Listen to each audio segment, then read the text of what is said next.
Brian Atkinson. This video will cover how to install the vSphere ESXi dump collector and the vSphere syslog collector. To begin, I've mounted the vCenter server installer media onto a virtual machine running Windows 2008 R2. I'm going to select the vSphere ESXi dump collector and I'm going to click install. Select the language.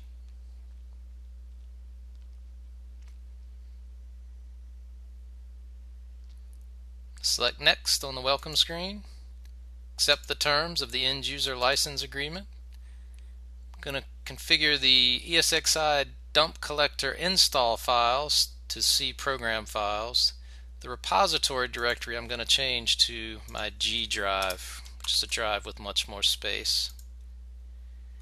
Note the ESXi dump collector repository maximum size is set to 2 GB by default. I'll accept that value.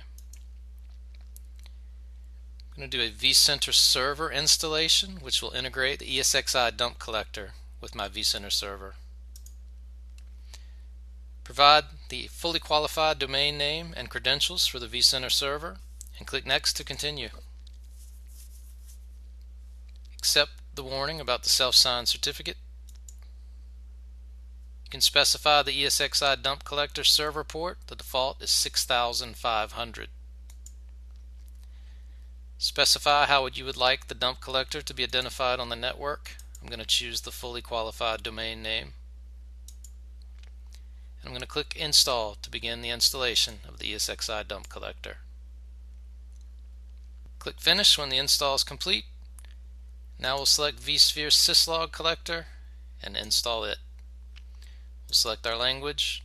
Click Next on the welcome screen. Review the end user license agreement. Again, we'll install the syslog collector to our C program files x86, but we want to change the repository location. I'm going to go to my G drive again. It's important to pick locations that won't fill up your OS volume. So note the size of log file before rotation by default is 2 MB and 8 log rotations will be kept. Also going to choose a vCenter server installation for our syslog collector. Provide the vCenter server fully qualified domain name or IP address and credentials to access vCenter server. Click Next to continue. Accept the self-signed certificate. Note that by default syslog runs on TCP and UDP ports 514 and the SSL port is 1514.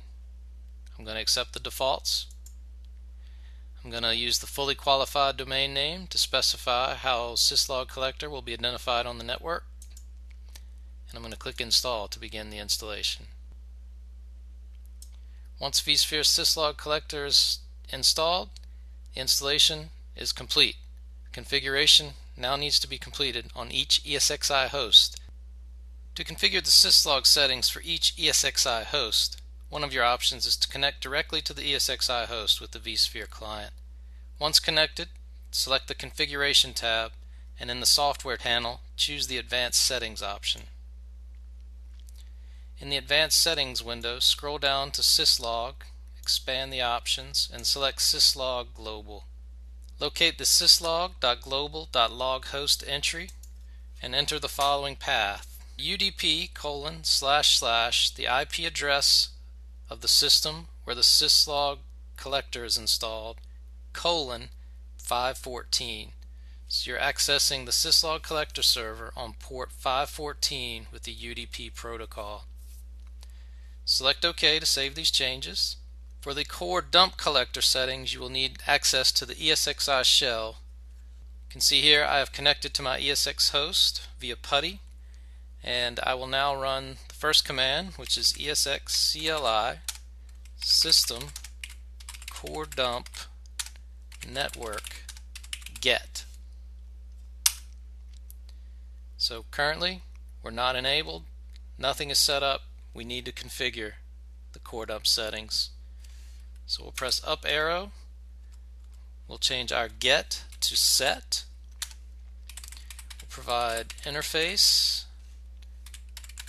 of our VM kernel management network which in most cases should be VMK0 server-IPv4, the IP address of the remote core dump server,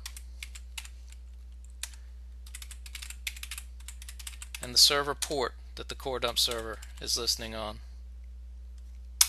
We now need to enable the network core dump service on our ESXi host. We'll press up arrow twice, change get to set, enable space true. Up arrow 3 times, we'll run the get command again. You now see that the ESXi system core dump is enabled. It's configured for VMK0, the network server IP and port are both configured. We can also do up arrow one more time and replace get with check to verify that the ESXi host can reach the core dump collector service. We receive the message verify the configured netdump server is running. The final step is to enter the command sbin autobackup.sh. This will save these settings and ensure that when our ESXi host reboots, this configuration is saved. Once the configuration has been saved, type exit. This video has covered how to configure the ESXi syslog collector and the core dump collector, and how to configure each on an ESXi host.